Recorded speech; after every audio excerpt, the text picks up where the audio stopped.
مسیح یسوع میں میرے عزیز بہن بھائیوں، میں آپ کو خواتین بائبل کی اس نئے ایپیسوڈ میں خوش آمدید کہتی ہوں۔ میں ہوں آپ کی میزبان رتما خیام، اور میرے ساتھ میری تینوں سہیلیاں موجود ہیں، رونیا، روت اور کرسٹینا۔ کیا حال ہے آپ تینوں کا؟ جی ٹھیک ہے، بالکل اور ٹھیک۔ یہ گزشتہ ہفتہ کیسا رہا ہے آپ کا؟ بہت اچھا۔ کیا آپ ایکسائٹیڈ ہیں اور تیار ہیں ایک نئے کردار کے بارے میں بات کرنے کے لیے؟ جی بالکل۔ ہم جتنے ایکسائٹیڈ ہیں، یقیناً آپ بھی اتنے ہی ایکسائٹیڈ ہوں گے مسیح یسوع کے نسب نامے میں موجود ایک اور خاتون کردار کے بارے میں سیکھنے کے لیے اور بات کرنے کے لیے۔ آج جس کردار کے بارے میں ہم بات کرنے کو ہیں، کیا آپ گیس کر سکتے ہیں؟ مگر میں آپ کے مانگنے سے پہلے آپ کو ہنٹ دیتی ہوں، یہ خاتون جو ہے یہ ایک بڑے اہم بادشاہ کی ماں ہے۔ بالکل، بتسبا۔ جی، کیسے گیس کیا؟ صرف اس بات سے کہ بادشاہ کی ماں ہے؟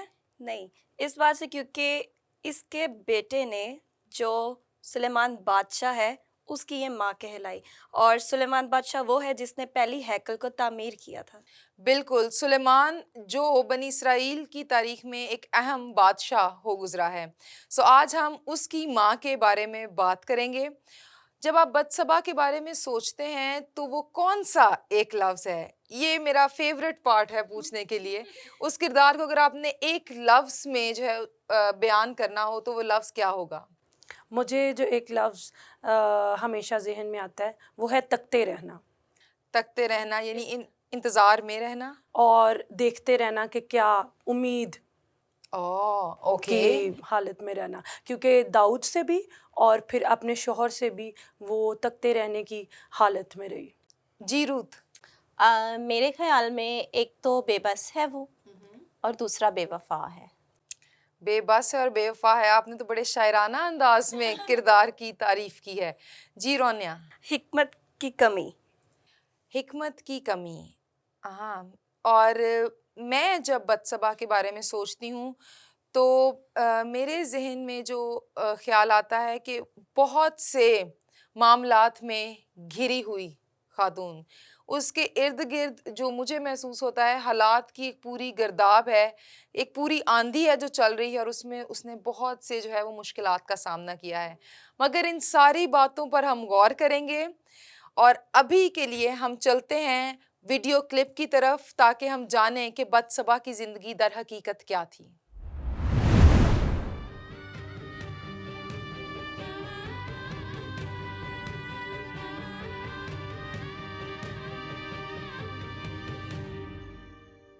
قدیم زمانے میں بتسبا نام کی ایک عورت یروشلم میں محل کے پاس رہتی تھی۔ بتسبا کا شوہر اوریا ایک بہادر سپاہی تھا۔ جب وہ جنگ پر ہوتا تو بتسبا اپنا گھر سنبھالتی، لیکن اسے ہمیشہ یہی ڈر لگا رہتا کہ اگر کبھی وہ واپس نہ آیا تو اس کا کیا ہوگا۔ وہ بے اولاد تھے، کوئی بیٹا نہیں تھا جس سے اوریا کی نسل چلتی۔ بتسبا جانتی تھی کہ شوہر اور بچے کے بغیر وہ معاشرے میں اپنا مقام، اپنے شوہر کی جائیداد اور اچھی زندگی سے محروم ہو جائے گی۔